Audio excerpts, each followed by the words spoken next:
Leading up to it, I was in the loop with Bischoff. I heard his group was definitely buying it. There was talk of moving us out to to Vegas. Right. Do all our TV tapings there. I had already looked at houseboats to buy on Lake Mead. Wow. On the way they were having me come down 4 days early. I was going down on Thursday to do the final show. Just so happens my contract, if they did not give me 30 days notice by that Sunday, they automatically had to pay me for 3 more months. My contract was coming up anyway. Right. So I think with everything going on, no matter what happens, I'm going to get paid for the next 3 months when we're probably going to all be off. Because they talked about having time off in between. This was our season finale. Literally get to the airport, I see Ernest Miller. Ernest says, the deal fell through. Ernest says, the deal fell through, Bischoff ain't getting it. And I don't believe it. I'm like, yeah, whatever. I was like, well, regardless, we're still, we're not going out of business. Right. It's the last thing on my mind. Literally, from the car to the ticket window, I get the call from Johnny Ace. We're not renewing your contract. So, it's a bummer, but man, what the hell's going on? On the plane, I find out that Vince might have bought us.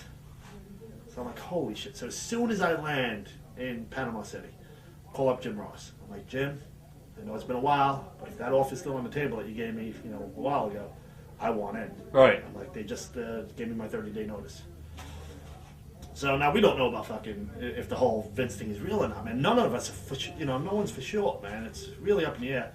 The most surreal thing to me, remember, this is a war. We hate WCW and WWF. They hate us. And I've been backstage 100 times now, WCW, thousands of times, whatever. And you have, every door has a sign, wardrobe or, females or whatever. When I was back there was a WCW sign on one of the doors that said WWF. I was like, oh. It was one of the most surreal things I've ever seen in my entire life. It was just so unfucking real. Huh. But we still didn't know, man. And then it was weird because, we all meet in a room. Of course, they show up a little late. Shane McMahon walks in. It was fucking hard. It was absolutely the most, it felt like a dream more than anything. One thing Shane said that I think was untrue, he said every single person in this room will have an opportunity if they want one. I don't think that ever came true. I think there were people that wanted it and never got it. It was weird. They had their own security guards. They were in a room that very easily had access to leave, which I thought was kind of weird. I was supposed to be on the show. That's part of the reason why Johnny Ace called me. He said, even though we're letting you go, do you still want to be on that final show? I'm like, fuck yeah. I spent 6 years in this company, man. I want to be part of the show. I was going to be in an 8-man tag or something. Animal was going to be in it. I know that. I think M.I. Smooth was going to be in it. Ernest, I forget exactly what the match was going to be, but my match got yanked. I remember being in the gorilla position, and as Vince is cutting his promo and saying, yeah, I'll sign the papers when Ted Turner shows up at WrestleMania and kisses my ass, I looked at Terry Calla and he went, Terry had no idea. Right. None of us knew if that was a shoot or not. And I'm thinking, that's why they're located where they are. They're going to fucking cut this promo and get the fuck out of here. And this is a swerve and they're going to fuck us all over. They're fucking Ted Turner, they're fucking WCW. None of us knew what was real and what wasn't at that point. That's why it was such a powerful angle. For Vince to drop the ball on that, we could sit here for fucking 10 hours saying how it could have been done better, how his fucking ego got in the way, how he fucked up the biggest angle in wrestling history. For anyone to sit there and say, and obviously I have issues with Vince, right. For anyone to say he's a fucking genius after XFL, World Bodybuilding Federation, ICO Pro, the dropping of the ball, the destroying of wrestling in general, it's dumbfounding. He's made fucking fuck up after fuck up after fuck up. He's somewhat successful despite himself. Right. Plain and simple. Do you feel he did a WCW thing just because he didn't want to put over the company? He just wanted. Absolutely. Yeah. And I don't know if it was consciously done, but his ego gets in the way, and he said, "Fuck him." Right. I also happened to be in a fucking I got lucky, man. I got hungry later in the day. I was in the catering when there was somewhat of a symbol. It was supposed to be production people only, and I didn't see that sign on the door. The catering hall was huge, so I'm sitting there eating, not realizing. And there was the symbolic handing over. David Crockett, got up and said, "Everyone, work your ass off tonight. Whatever's going to happen is going to happen, but work your ass off." And I want to, officially announce that Vince McMahon is taking this company. And Shane got up, and man, there was almost not a dry eye in the fucking catering place. And to look around and realize that Vince was pretty much putting all these people out of work, I was like, that's when I started realizing. Shane can say whatever he wants. Anyone who wants an opportunity is going to be good for him. put a lot of people out of business that day. They put a lot of people on the street that day as far as they had a job and now they don't. How did you find out about yourself? Well, I called, Right. I got the call from Johnny Ace on the way to the building. But you were retained, right? No. And that was another thing. Diana Myers, who was a lawyer for WCW, pretty much right after I got thrown off the cage, triple cage with match with Jarrett and Paige and Arquette. I had a match with Mike Awesome that night. And then the whole, and that was a weird thing, man. 'Cause I felt with the triple cage, the fans were going to expect something weird, or probably, just basically a big bump or something. So when I pitched that angle to Eric made it happen. And then later I found out that it was the building where Owen died. I said, maybe we shouldn't do it. And, Eric said, yeah, whatever, you have good karma, nothing's going to happen. I'm like, no, it's not about that. It's about disrespect and stuff. It's like, at least ask Brett if it's all right. So Eric promised me he would ask Brett if it's all right for me to take the bump in that building. So I had a decent match with Mike Awesome. The crowd was really into it. Then I get thrown off the cage at the end of the night.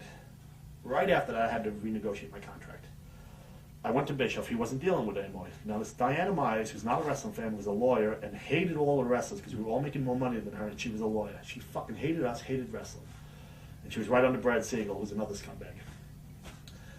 So I went to Bischoff. I'm like, I know you're not dealing with this anymore, but if you were me, how much would you ask for? He goes, if I was still in charge, you'd get $500,000 a year, especially after the match you had tonight and getting thrown off the cage and you worked your ass off for the company. You've been here forever. He's like, if they give you anything less than $500,000, they're slapping you in the face.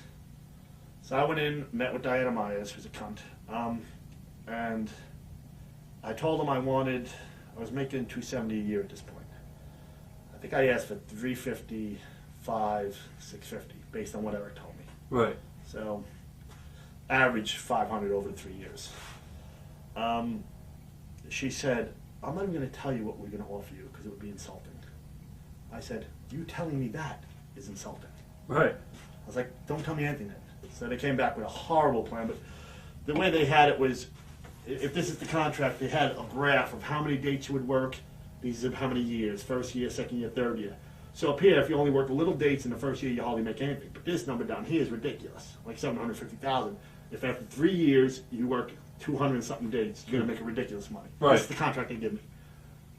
Knowing that these motherfuckers are cutting out all house shows and combining Nitro, and knowing it and asking me to sign this contract, it was fucking shady business. It was a scumbag move, and it's Diana Myers, who's a cunt, and Brad Siegel, who I think was working for Vince McMahon from inside to fuck up that company.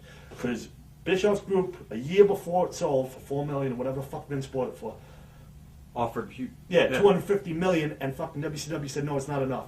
A year later, Brad accepts $4 fucking million. That's fucking, in my mind, that's fucking internal sabotage. And man, I heard a long time, once I got there and I heard Brad Siegel, someone told me that Brad Siegel in the 80s worked for Vince McMahon on the pay-per-view end of things. And that people feel that he had a relationship with Vince all the way through, and that he internally sabotaged that company.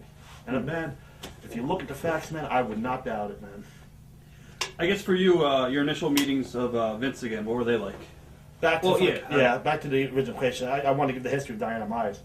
So I get the day of the show, the final show. Right. I look for Diana Myers. I want to know now.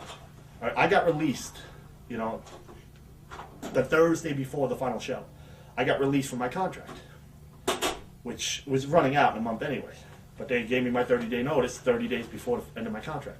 So I look for her. I finally find this bitch. I'm like, Diana, I need to know, was it Vince McMahon's idea to release me? Was it your idea? Was it Johnny Ace? Who was it? Well, things got very tricky at the end, and we're not sure. And no, someone had to make the decision to call me and say, and it's important for me to know if it was Johnny Ace, if it was Eric Bischoff, if it was Brad Siegel, if it was Vince McMahon, if it was Jim, who fucking released me? Well, it's very confusing. I was like, no, someone had to fucking say, fire him. Right. She goes, please don't hate me. I'm like, ship has sailed by now, sweetheart. I already fucking hate you. And I just walked away from her. Huh. She decided to do it, and I don't know what that was about. I'll never fucking know, but That's the problem. And when you let non-wrestling people and fucking people like lawyers and Brad Siegel make fucking executive decisions, and you cut out people like Bischoff, who maybe at the beginning wasn't a big fan, but became a big fan. But I read his book. It seems like he was a fan. But people who love this business, and you push people that love the business, and you use people that love the business is successful. You bring in writers like fucking Vince McMahon brings in. You bring in lawyers like cunt Diana Myers and fucking people like Brad Siegel, and businesses fucking fall apart. And Vince fucking will never learn it, man. He brings in shitty writers who don't like wrestling. He brings in fucking people like Brock Lesnar who fucking hates wrestling, pushes them, and then they go and work for the competition and beat them. And fucking thank God UFC's beating Vince in pay-per-views. Thank God. I hope Vince finally will fucking learn, but he won't.